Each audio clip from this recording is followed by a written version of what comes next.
YouTubers எல்லாமே recommend பண்ணுற எந்த ஒரு ஐட்டம் ஆகுது, சாரீஸ் ஆகட்டும், பொருட்கள் ஆகட்டும், எதுவுமே நான் வாங்க மாட்டேன், நம்பவும் மாட்டேன். என்றைக்குமே வாங்கினதில்லை, இது வரைக்கும் வாங்கினதில்ல. ஃபஸ்ட் டைமாக சரி இது டிஎஸ்ஆர்னு சொல்லி சாரீஸ்ன்னு சொல்லி போட்டிருந்தனால சரி ஃபேமஸ் கடையாக இருக்குது, இவ்வளோ சப்ஸ்கிரைபர் வச்சுருக்காங்க, அப்போ உண்மையாக தான் இருக்கும், பொய்யே இருக்கான்னு சொல்லி நான் வந்து ஆர்டர் போட்டிருந்தேன். நான் தீபாவளிக்காக ஆர்டர் போட்டதில் 2 சாரீ ஆர்டர் போட்டேன். 300 சொல்லியிருந்தாங்க. சரி ஓகே, நல்லா இருக்கேன்னு சொல்லி ஒரு சாரீ போட்டால் 2 ஷிப்பிங் சார்ஜ் நீங்கள் தான் வாங்கணும், டபுள் சாரியாக வாங்கினீங்கன்னா உங்களுக்கு ஷிப்பிங் சார்ஜ் ஃப்ரீனாங்க. சரி ஓகே, 2 சாரியாக போட்டுடலாம், 600 2 சாரியாக போட்டுடலான்னு கலர் சூஸ் பண்ண சொல்லி ஃபோட்டோஸ் அனுப்புனாங்க. 2 கலர்ஸ் சூஸ் பண்ணி அந்த ஃபோட்டோஸில் அனுப்புனாங்க. அது சூஸ் பண்ணி நான் சொன்னேன், 2 சாரீ ஓகே, ஸ்க்ரீன்ஷாட் எடுத்து அமௌண்ட் அனுப்பிட்டு ஸ்க்ரீன்ஷாட் எடுத்து அனுப்புங்கன்னாங்க. ஓகேன்னு சொல்லி நானும் அமௌண்ட் அனுப்பிட்டு ஸ்க்ரீன்ஷாட் எடுத்து நான் அனுப்பினேன். ஆனால் 2 டேஸ் மட்டும் பாதியில் இல்லை, ஆன்லைனில் இல்லை. அப்புறமேல் பார்த்தா ஏன் இன்னும் வரல, ஒரு வாரம் ஆச்சு, இன்னும் ஏன் வரல அப்படின்னு நான் கேள்வி கேட்க ஆரம்பித்த உடனே என்ன செஞ்சுட்டாங்க, பிளாக் பண்ணிட்டு போயிட்டாங்க.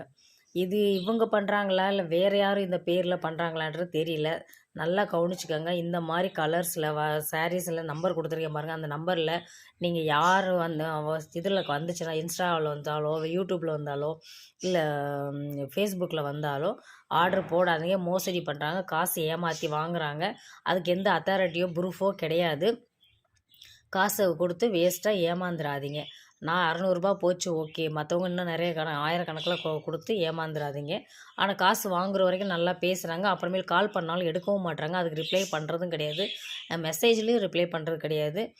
அதுக்கு அமேசான், மீஷோவோ இல்லை ஃப்ளிப்கார்ட்டோ இதெல்லாம் வந்து நமக்கு ரிட்டர்ன்னா உடனே ரிட்டர்ன் கால்ஸும் கொடுத்துருவாங்க, இல்லாட்டி அமௌண்ட்டை கொடுத்துருவோம், இல்லை ரீஃபண்டும் பண்ணிடுவோம், எக்ஸ்சேஞ்சும் பண்ணிக்கலாம்.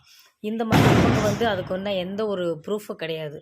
நம்ம காசு அனுப்ப சொல்கிறாங்க, நம்ம நம்பி அனுப்புகிறோம். ஆனால் அவங்க வந்து அதை அனுப்பின பின்னாடி அந்த வாட்ஸ்அப்பவே பிளாக் பண்ணிட்டு போயிடுறாங்க. ஸோ இந்த மாதிரி ஆன்லைன் ஷாப்பிங் பண்ணாதீங்க. உங்களுக்காக நல்ல ப்ரூஃப், அதுக்கு தகுந்த நம்ம அமௌண்ட் அனுப்புனதுக்கான ப்ரூஃப் ஏதாவது கொடுத்தாங்கன்னா நீங்கள் பண்ணுங்கள்.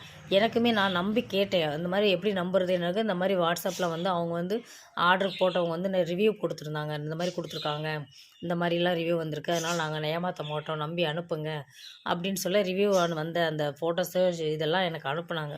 சரி இதெல்லாம் நம்ம வந்து நான் டிஎஸ்ஆர் நல்ல இதாக இருக்கேன்னு சொல்லி நான் அனுப்புனேன். ஃபஸ்ட் டைமாக நான் பண்ணேன், ஃபஸ்ட் டைம்லேயே நான் ஃபெயிலியர் ஆயிடுச்சு. ஸோ திவ்யான்ற பேரில் இந்த நம்பர் கொடுத்துருக்கேன் பாருங்கள், அந்த நம்பரில் அவங்க மோசடி பண்ணுறாங்க. யாருமே காசை கொடுத்து ஏமாந்துடாதீங்க.